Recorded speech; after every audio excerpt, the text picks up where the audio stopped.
Depois de um episódio bastante criticado na semana passada, chegamos a um novo momento de The Last of Us com muita ação, drama, corpos pendurados, referências aos jogos e também mudanças que podem impactar no futuro dessa adaptação. Bora comigo comentar mais um momento da segunda temporada de The Last of Us, que eu tô fazendo vídeo todas as semanas, então coloca aí embaixo o seu dedinho no inscreva-se, aperta este botão, acompanhe todos os conteúdos desse canal. Se puder, eu agradeço muito pelo seu like, a sua curtida, me ajuda pra caramba. O YouTube ainda tá entendendo de novo meu público depois que eu retornei às atividades. E falando em agradecimentos e ajuda, muito obrigada a todo mundo que tá deixando diariamente voto lá no IBEST. Vou deixar o link novamente fixado nos comentários. Você pode votar em mim na categoria em que eu estou concorrendo direto por este link, que é questão de um clique, você deixa o seu voto. Muito obrigada a você que tá colaborando. E notícia boa, temos de novo promoção para você ganhar uma camiseta da minha coleção e com frete grátis pro Brasil todo. A promoção é simples. Entrando em loja.com.br/Gabi-Xavier,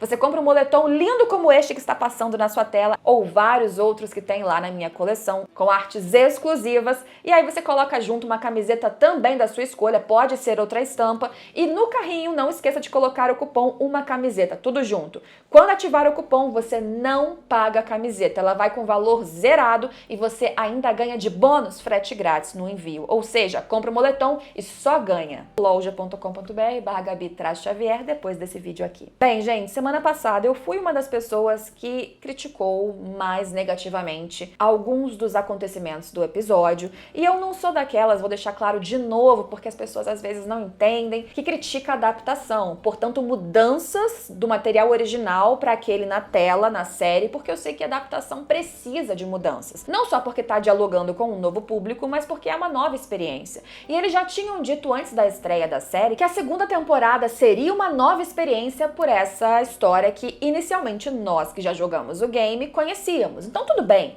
mudança não tem problema, mas sem me repetir muito, eu achei que a pausa narrativa que eles deram foi muito mais do que apenas um respiro, aquele momento pra gente contemplar, entender razões, porquês, motivações, mas também deu uma esfriada no impacto da morte do Joel, que é um personagem extremamente importante. Será que essa pausa também impactou na sede de vingança da própria Ellie e, por consequência, na sua jornada durante tudo que vai acontecer daqui pra frente em Seattle? Porque assim, gente, Dina e Ellie acabaram de chegar em Seattle. No episódio dessa semana a gente viu que as coisas na cidade não são pacíficas, por mais que o ambiente pós-apocalíptico, né, já seja uma coisa surreal de perigosa, a gente já tem esse conceito desde o primeiro momento da primeira temporada. Ellie e Dina já tenham vivenciado e visto coisas extremamente cruéis. Mesmo para as duas, algumas das cenas que elas já começaram a presenciar em Seattle são bem chocantes. Elas chegam num canal, ex-canal de televisão, num edifício em que pessoas da WLF, inclusive, estão penduradas.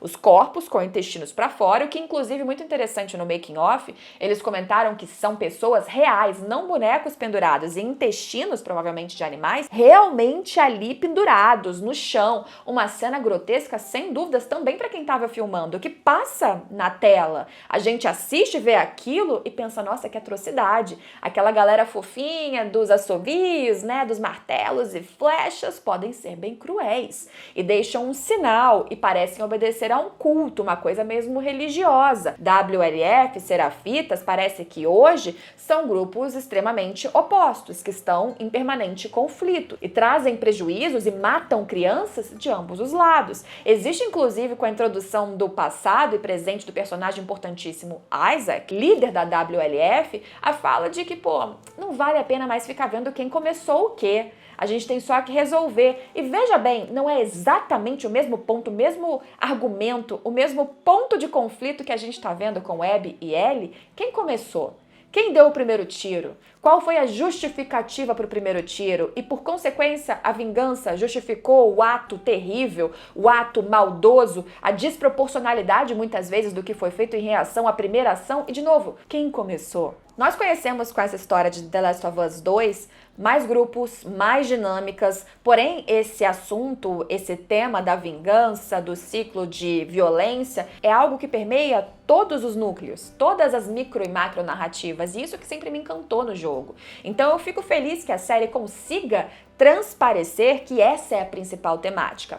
Porém, uma coisa que me chama a atenção, até pelo que a gente vê acontecendo da dinâmica até agora da Dina, Ellie, Dina que revelou que está grávida, Ellie que finalmente revelou e provou que é imune para Dina, é que o clima das duas ainda está leve. Não é um problema por si só. Eu acho que a química das duas, eu já elogiei isso em vídeo inclusive, tá muito boa. Elas são, em questão de dinâmica, um ponto alto do roteiro até agora, do início ao fim. Você tem algo que segue com organicidade, que segue coerência, que a gente acredita no que tá acontecendo. É a relação dessas duas, muito mais pueril, muito mais inocente, leve. Eu sei que teve a cena ali sexual finalmente das duas, mas a série deixa a coisa caminhar mais leve. O problema disso pra mim é que eu sei o que vai acontecer na história, se eles não fizerem grandes mudanças, e por isso que acendem algumas luzinhas na minha cabeça. Porque pra história ficar pesada, a Ellie também tem que estar pesada. Então a Ellie, por exemplo, no jogo, quando ela recebe a informação da Dina da gravidez, ela é muito mais reativa. Ela é muito menos carinhosa. Ah, você é pai, que fofo, vamos ser uma grande família, feliz. Ela é bem mais cautelosa, ela é bem mais grossa, inclusive. Existe uma tensão, a cena acaba com as duas se separando ali. A Ellie depois segue para uma outra questão, para uma outra perseguição rumo à sua vingança, provisoriamente sem a Dina. Um misto de preocupação, de mágoa, de não entender muito bem, não digerir a nova informação que foi dada. Na série a coisa tá muito mais tranquilinha, até esse momento. Isso nos leva à questão da pausa, dos 3 meses. Será que a pausa foi definitiva para que a vingança da Ellie tenha caminhado um rumo mais brando? Será que nesse clima mais brando a gente vai acreditar que ela tenha impulso para fazer tudo o que ela teoricamente vai fazer daqui pra frente? Em tese, inclusive, já no próximo episódio, alguma coisa muito importante pode acontecer? Será que eles vão suavizar algumas dessas ações dos personagens, porque a história também está mais suave? Será que eles querem trazer uma mensagem um pouco mais leve e otimista do que foi com o jogo? Porque o jogo é pesado. Porque o jogo até o final é extremamente dolorido de você jogar. De você precisar ver ambos os papéis, Zeb e Ellie, as perspectivas de cada um ao lado delas diferente, oposta, né? Você chega no fim já exaurido. Então, o físico, o emocional de cada uma das personagens também é o que tá dentro da tua cabeça jogando. Será que a série vai conseguir reproduzir isso se até aqui o peso tá bem menor? A morte do Joel foi terrível, foi pesada, mas suavizou o episódio passado, e aí tá a questão que me chamou a atenção. Talvez porque eu tenha impressões do jogo, sem dúvidas. Mas vamos lá, se alguém te disse que a história do 2 é pesada, até aqui te parece tanto? A dúvida é genuína, por favor, comente aqui embaixo se você não tem spoilers do que vem daqui pra frente. Antes da gente falar de Settle, Dina, Ellie, do que aconteceu ali com um pouquinho mais de detalhes no presente, eu queria chamar a atenção pro fato do Isaac, que é o líder da WLF, que teve o seu passado melhor explorado na série, que eu acho excelente, mostrando que ele fazia parte da Fedra, dos militares, que talvez em algum momento ele tenha concordado com os seus intuitos, mas se decepcionou com um grupo que inclusive fazia pouco caso das pessoas, que os manipulava, que os utilizava, os cidadãos, e em determinado momento ele se uniu com um grupo rebelde, ele se virou contra a Fedra ativamente, matando esses outros da Fedra e começando uma rebelião que se chamaria hoje WLF. É interessante que o soldadinho, que foi o único que ele poupou da Fedra, a gente vê no futuro já totalmente assim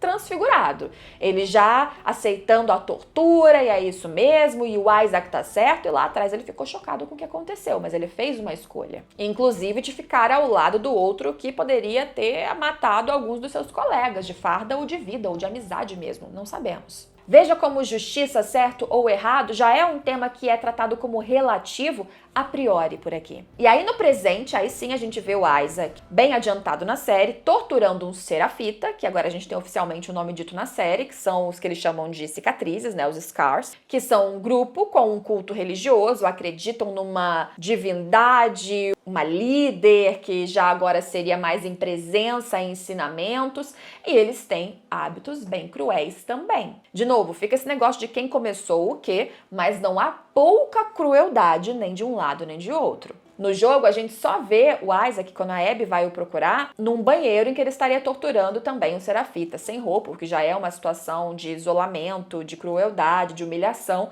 Mas na série a gente vê ele falando das panelas, que era uma ambição dele, quando estava lá no mundo normal, e quem diria que no Apocalipse ele teria o tal jogo de panelas, e ele usa aquilo lá para queimar, para torturar, para tentar tirar informação do Serafita, onde vocês vão atacar, para onde vocês vão, o que ele não consegue fazer, não consegue consegue extrair a informação. Porque o que a gente vê dos Serafitas através desse cara torturado é que eles são extremamente fiéis. Ele até faz a provocação no Isaac. Vocês podem ser superiores em armas e tudo mais, mas cada vez mais caras da WLF se convertem a Serafitas e quem vira Serafita nunca deixa de ser um. Seus conceitos, sua ideologia, sua massa de manobra tá se virando contra você. Por quanto tempo as suas armas vão segurar a sua superioridade bélica, o seu poder, a sua dominação territorial? Se o Isaac abre o seu passado parecendo mais altruísta, aquela revolta contra um sistema corrupto, hoje ele é um líder também extremamente questionável, para dizer o mínimo. E aí sim, falando de Dina e Ellie, a gente vê ela chegando numa farmácia, exatamente a mesma farmácia do certo momento da exploração da gameplay. A gameplay no jogo é gigante, a gente explora um monte de coisa, entra em vários outros lugares. Isso eles cortam, adaptam coisa ou outra, como esse momento da farmácia, mas normal, né, gente? São muitas horas, muitos cenários, não faz nenhum sentido. Eles, inclusive, trazem momentos icônicos e até side quests que eles sabem que são importantes para os fãs, como foi o caso de Take On Me, que pra mim é uma coisa especialmente querida, mas são pontuais, são momentos ali chave que eles precisam escolher dentro de uma gama vasta de situações, né? E aí na farmácia eles colocaram já aquela pontinha pra você que não sabia da Dina grávida ter um pouquinho de suspeitas, porque ela acha uma caixinha de alguma coisa e fala, peraí, vou fazer um xixi. Um xixi no quê? Um xixi em diversos testes que provaram que ela realmente estava grávida do Jesse. E aí elas vão pra loja de música, a Ellie acha violão, a gente ainda não teve flashbacks com o Joel pra mostrar o momento em que eles ainda estavam bem, antes do momento que a gente começa a série, que eles estão afastados, não sabemos bem o motivo. A gente não teve a interação de Joel ensinando, né, violão pra Ellie. Eu ia falar guitarra por causa de guitarra em inglês. Mas, ainda assim, a gente tem esse momento em que ela toca Take On Me, fica claro que ela aprendeu isso com o Joel, aprendeu muito bem. É a Bella Ramsey, a atriz, tocando e cantando. Tem leves diferenças pro jogo, entonação, ritmo, claro, mas a cena ficou belíssima. A emoção no olhar da atriz da Dina ficou, assim, evidente, então transformou tudo em ainda mais belo do que poderia ser. E é uma pequena pausa para elas, de repente, voltarem e falarem, ok, bora comer, e continuar. Aí depois chegam lá na sede da televisão, veem os corpos pendurados, chega a galera da WLF, não importa se elas são umas pessoas passando por ali ou serafitas, elas são perseguidas. A cena aqui tem mais ação do que acontece no jogo, elas passam para a cena do metrô, que tá lindamente bem ali estruturada, cinematografia perfeita, eles reconstroem muita coisa com efeitos práticos mesmo e ampliam aquilo com efeitos visuais, parecendo tudo realmente muito real. A quantidade de infectados foi muito maior, então a cena delas correndo, as duas, no caso da série, por dentro do vagão do metrô, foi extremamente claustrofóbica, emergente, elas conseguem escapar, mas na hora de passar na catraca, é Dina na série que fica presa e a Ellie coloca o braço para que o bicho morda ela e não a Dina, enquanto a Dina tenta virar o negócio e escapar. No jogo, a descoberta é diferente. Existe a questão dos esporos, que a série meio que deixou de lado, porque os esporos, quando os corpos morrem, né, eles ainda vão pro ar e aquilo é infeccioso, é um problema. E é numa situação dessas que a máscara da Ellie acaba quebrando no jogo, a Dina fica preocupada e a Ellie mostra, olha só, como eu te falei, porque ela já tinha dito em cena anterior das duas, na estufa da ervinha, coisa que foi diferente na série, e a Dina não acreditou que a Ellie era imune, ficou meio que brincadeirinha, a máscara quebrada e ela tirando a máscara provou. A série fez diferente, criou uma tensão, porque a Dina nunca teve essa informação, nem de forma jocosa, né, nem de brincadeira, nem de qualquer outra maneira. Ela vê aquela mordida e a sensação, o instinto natural, fosse a Ellie ou qualquer outro, é dar um tiro, evitar que a menina se transformasse e virasse um perigo, inclusive para a própria Dina, que agora sabia que estava grávida. Então existe essa tensão. Pra mim não funcionou tanto, é claro, porque eu sabia o que ia acontecer, mas acho que foi uma escolha interessante. Não sei se tanto, porque a mordida deixa uma marca que ela vai ter que esconder de outra forma, imagino eu, mas a tensão entre as duas, o sofrimento na cara da Dina e depois a revelação, até aí foi uma adaptação que eu achei boa. Sinto falta dos esporos, mas com o teaser do próximo episódio, eu acho que eles voltarão a ser tema, então não é um problema. Agora, a revelação da imunidade veio junto do desabafo da Dina de que ela está grávida, comprovadamente grávida, joga um monte de teste na série na cara da Ellie, e aí foi o que eu disse, ela tem uma relação com essa informação muito mais leve, muito mais branda, muito mais feliz. No jogo, quando isso acontece, ainda que sejam ambas informações juntas também, no mesmo local, no mesmo teatro, cinema e tal, a Ellie recua, ela diz, caramba, desde quando você sabe disso? Semanas atrás, a gente podia ter voltado. Você agora tá sofrendo um perigo. Aí a Dina fala, eu não queria ser um fardo. E a Ellie diz, bem, agora você é, não é mesmo? Você é um fardo. Então fica aquele climão. Não tem romance, não tem essa coisa. Mas como as duas não tiveram ainda um momento de clímax, a série fez aquele clichê de, nossa, a gente tá sofrendo uma tensão, as duas guardando um segredo muito grande, elas desabafam e aquilo baixa os muros e as vulnerabilidades das duas, elas se sentem desnudadas emocionalmente e aí elas ficam desnudadas fisicamente também. Foi meio que isso. Tem muito desse clichê narrativo na vida, eles foram por um outro caminho. Por si só eu acho um problema? Não, nenhum. De novo, o que me deixa curiosa é só porque o clima ainda está muito leve para o que vai acontecer. E em base, esses foram os principais acontecimentos do episódio. Não me aprofundando sobre isso porque o vídeo já tá, ficando longo novamente, mas se quiserem eu posso falar isso num conteúdo na rede social ou aqui mesmo à parte. O que me deixa curiosa é isso que eu já disse, do clima, de algumas mudanças, tom narrativo que me deixou em dúvida se eles vão ampliar essas mudanças para as mortes, vinganças e acontecimentos que poderiam vir por aí, mas também porque como o Tommy não saiu antes, como foi no jogo, como o Tommy não tava fogo nos olhos, vingança e sangue, e não foi o primeiro responsável por algumas mortes que já teriam acontecido nesse momento, a Dina e a Ellie, elas vão achando alguns rastros do Tommy conforme elas vão chegando em Seattle, porque elas saem depois dele. Será que essas mortes causadas pelo Tommy serão ainda causadas por ele? Ele vai ter saído atrás delas e não o contrário? Porque assim, mesmo que ele vá atrás das meninas, o Tommy cheio de sangue nos olhos, a sede de vingança porque ele viu seu irmão morrer, não aconteceu na série. Ele pareceu muito mais equilibrado, sofrendo, claro, mas brando, tranquilo, ele não estava movido por impulsos emocionais. Será que ele vai ser esse cara que mesmo indo atrás das meninas, num outro contexto, vá fazer tudo o que ele fez? Ou será que essas mortes não acontecerão através dele? Não colocaram a Ellie pra fazer qualquer um dos seus papéis até aqui. Será que vai ser outra pessoa? Tem gente dizendo que vai ser o Preconceito Wishes. Não acho. Acho que o Preconceito Wishes ficou lá pra trás, o Seth. Jesse e Tommy, acho que eles têm importância nesse momento, que eles podem ainda aparecer na história, no roteiro, talvez com outro enquadramento. Gente, eu tô dizendo toda hora que esse clima, essa vingança é importante, de novo, porque pode ser que eles mudem, pode ser que eles suavizem, pode ser que algumas escolhas drásticas feitas por vários dos personagens de The Last of Us 2 no game não aconteçam na série. Como eu disse, pode ser que eles tentem manter um tom mais otimista, mas se eles não mantiverem um tom mais otimista, se eles continuarem naquela coisa densa, a história precisa ficar densa, senão algumas escolhas não parecerão justificadas. Vai ser uma virada demais de chave em um ou outro personagem que não vai ser tão coerente com estes que eles estão construindo na série. Pra mim, de novo, é só aquele ponto assim, exclamação, pra gente ficar com um alerta, uma dúvida, um olharzinho à parte. Provavelmente, de novo, porque eu tenho impressões prévias do jogo e mesmo que eu não seja dessas que reclame, quer comparar e tudo, a gente fica com uma pulguinha atrás da orelha. Episódio bom, episódio muito bom, gostei mesmo. Todas as minhas dúvidas e ressalvas vêm de uma questão sobre saber que faltam 3 episódios e tem coisas que ainda não aconteceram. Como será que vai ser? São dúvidas muito mais de quem jogou do que espectadora.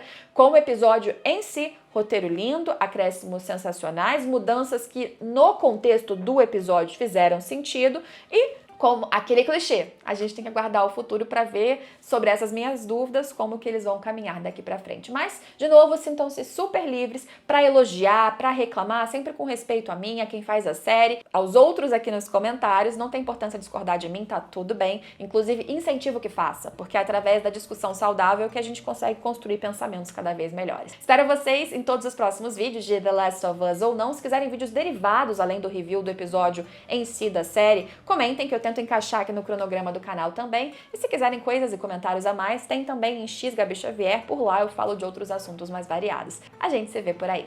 Tchau, tchau!